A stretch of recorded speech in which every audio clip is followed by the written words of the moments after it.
Escuchar las declaraciones de la autoridad electoral aclarando que ellos no pueden hacer nada al Jurado Nacional de Elecciones con respecto a un posible cambio de fecha de los comicios. Ha señalado o es potestad de decisión pues del presidente, o el Congreso tendría que de alguna manera definir esta situación. Nos enlazamos con la presidenta precisamente del Legislativo, Mirta Vázquez, para conversar sobre este y otros temas rápidamente. Congresista Vázquez, gracias por estar con nosotros. ¿Qué tal? Muy buenas noches, bienvenida.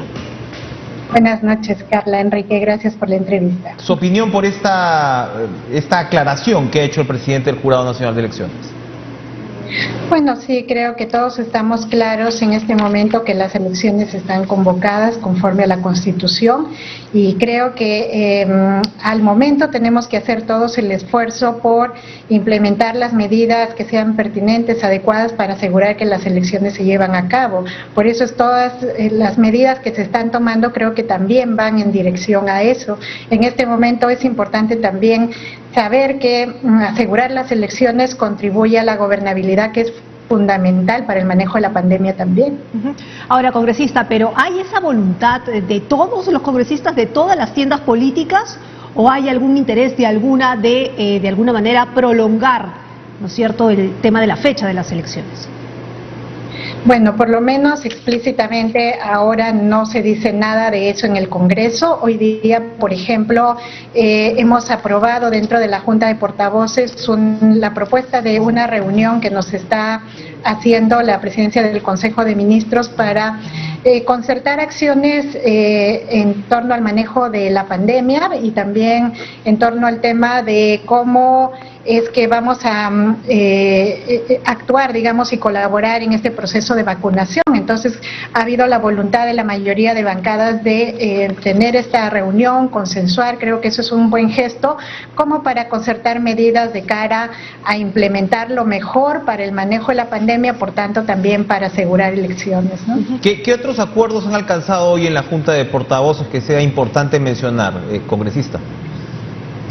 Un acuerdo muy importante que está en el marco de la agenda que se priorizará para el próximo pleno, que será el primer pleno de esta legislatura. Creo que ahí hemos llegado a un amplio consenso por incorporar temas que responden a demandas y propuestas de la población. Por ejemplo, ha sido casi todo un consenso el agendar la segunda votación de eliminación de la inmunidad parlamentaria, que creo que es una exigencia de la población, y es un buen gesto que ahora la Junta de Portavoces en su mayoría la haya aprobado.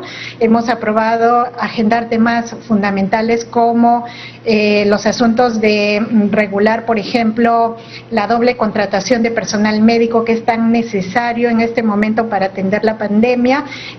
Otros temas importantes como la regulación del teletrabajo, que también está en agenda, o temas relacionados pues con asuntos específicos del manejo de la salud, que creo que va a ser fundamental que prioricemos en el próximo pleno. ¿Qué específicamente sobre el tema salud, aparte de las contrataciones, por ejemplo?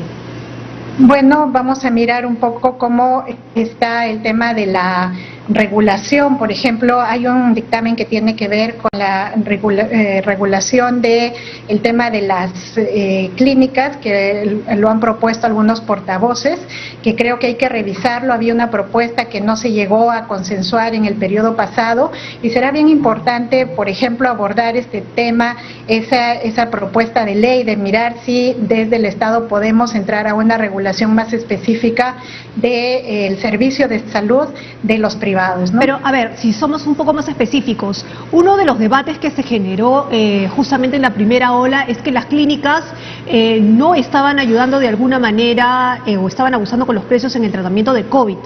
¿Es eso básicamente apelar a este artículo que tiene potestad el Ejecutivo en épocas de emergencia? No sé si llamarlo nacionalizar o de alguna manera tener ese servicio para la lucha contra el COVID. No es necesario llegar a nacionalizar, Carla. Lo que tenemos que hacer es básicamente aplicar y regular artículos como el de la Ley de Salud, el artículo 82, donde establece que en épocas de emergencia se deberían establecer condiciones para que los particulares puedan asegurar los servicios de salud, y me parece que ahí el Congreso puede ejercer un rol importante de cómo entramos a mirar cómo debería ser esta regulación de cara a que estamos viviendo un momento delicado, ¿no? Muy bien, agradecemos a la presidenta del Congreso, Mirta Vázquez, por esta intervención. Yo creo que se ha aclarado, ¿no?, puntos importantes, sobre todo, ¿no?, con respecto a los resultados, pues, de esta Junta de Portavoces. Gracias, congresista.